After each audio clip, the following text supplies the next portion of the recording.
दोस्तों, इस वीडियो में हम आपको बताएंगे आज फिर से एक बार कलकत्ता में जेपीसी की मीटिंग हुई और उस जेपीसी की मीटिंग में बैरिस्टर असदुद्दीन ओवैसी साहब फिर से आज शामिल हुए।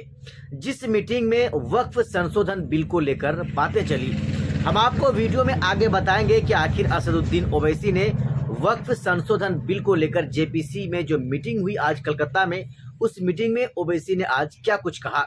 वहीं दोस्तों, इसी वीडियो में हम आपको अगली खबर में बताएंगे एमआईएम पार्टी के दिल्ली में विधानसभा के 2 उम्मीदवारों के बारे में।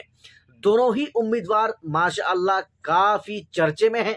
लोगों की जुबान पे इन दोनों का नाम है। इंशाअल्लाह हम आपको एक एक करके बताएंगे कि किस विधानसभा से कौन सा उम्मीदवार इंशाअल्लाह चुनाव जीत सकता है और मुमकिन है कि एमआईएम पार्टी का 2025 दिल्ली के विधानसभा चुनाव में खाता खुल सकता है। आइए सबसे पहले मैं आपको बताता हूं, कलकत्ता में आज जेपीसी की मीटिंग हुई। उस जेपीसी यानी ज्वाइंट पार्लियामेंट्री कमेटी मीटिंग में असदुद्दीन ओवैसी साहब पहुंचे और वहां पहुंचने के बाद अपनी तरफ से उन्होंने बातें रखा। उन्होंने ये कहा कि वक्फ संशोधन बिल एक ऐसा बिल है जिस बिल के तहत मुसलमानों की जायदाद को या मुसलमानों के आबा व अजदाद, उनके बाप दादों ने जो वक्फ किया था, जमीन जो दान किया था, खर्च किया था मदरसे के नाम पर, किसी बनात के नाम पर, किसी कब्रिस्तान के नाम पर, किसी ईदगाह के नाम पर, उन तमाम जमीनों को, उन तमाम संपत्तियों को हिंदुस्तान की सरकार की तरफ से मुसलमानों से छीनने की कोशिश की जा रही है। ओवैसी ने कहा कि अगर यह बिल पास हो जाता है तो मुसलमानों के पास कोई चीज बाकी नहीं रहने वाली है। यहां तक कि मुसलमानों के पास जो मस्जिद होती है अल्लाह की बंदगी करने के लिए, उस मस्जिद पर भी लगाम लगा दिया जाएगा। दोस्तों, मैं आपकी जानकारी के लिए बता दूं, लगातार असदुद्दीन ओवैसी इस मामले को लेकर हर जगह में पहुंचते हैं।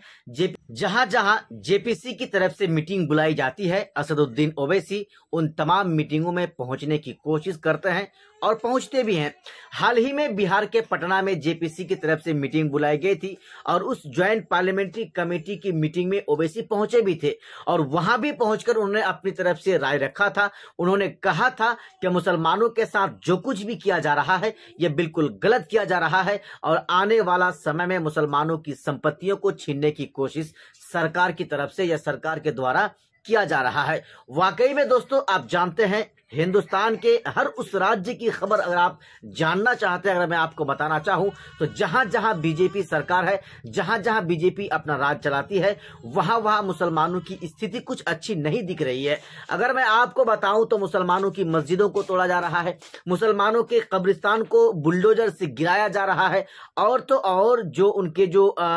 जो ईदगाह हैं या फिर इस तरह के जो भी हैं,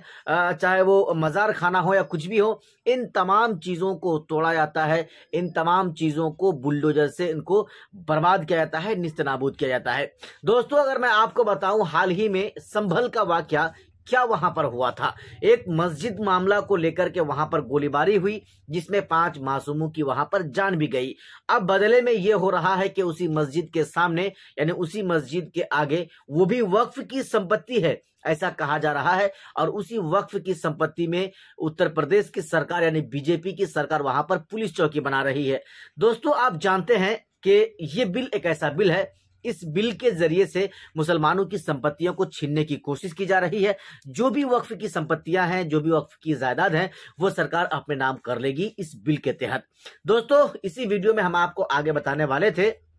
दिल्ली में एमआईएम पार्टी के 2 विधानसभा सीटों पर उम्मीदवार चुनावी मैदान में हैं और दोनों ही उम्मीदवार जेल के सलाखों के पीछे अपनी सजा काट रहे हैं। मैं अगर आपको बता दूं, मुस्तफाबाद विधानसभा से हाजी ताहिर हुसैन साहब वो भी जेल के तिहाड़ जेल में हैं और वहीं पर अगर मैं आपको बताऊं, ओखला विधानसभा से शफाउर रहमान साहब तो ये भी दिल्ली के जेल में बंद हैं। कुल मिलाकर ओवैसी ने इन दोनों को अपना उम्मीदवार बनाया और इस भरोसे पर बनाया कि वहां यानी ओखला और मुस्तफाबाद विधानसभा के लोग एमआईएम पार्टी को वोट करेंगे, इन दोनों को वोट करेंगे, इन लोगों के साथ इंसाफ होगा क्यों आखिर इन लोगों के साथ नाइंसाफी हो रही है। दोस्तों, ओवैसी एक ऐसी चीज है या एमआईएम पार्टी एक ऐसी चीज है जो हमेशा मजलूमों की आवाज बनती है, जो हमेशा जिस पर जुल्म किया जाता है उसकी वो आवाज उठाते हैं, हमेशा जो जालिम है उसके खिलाफ आवाज उठाते हैं। जहां जहां मुसलमानों पर जुल्म होता है, चाहे वो मॉब लिंचिंग का मामला हो, चाहे गोली करके उसकी हत्या कर देने का मामला हो, चाहे कोई भी मामला हो,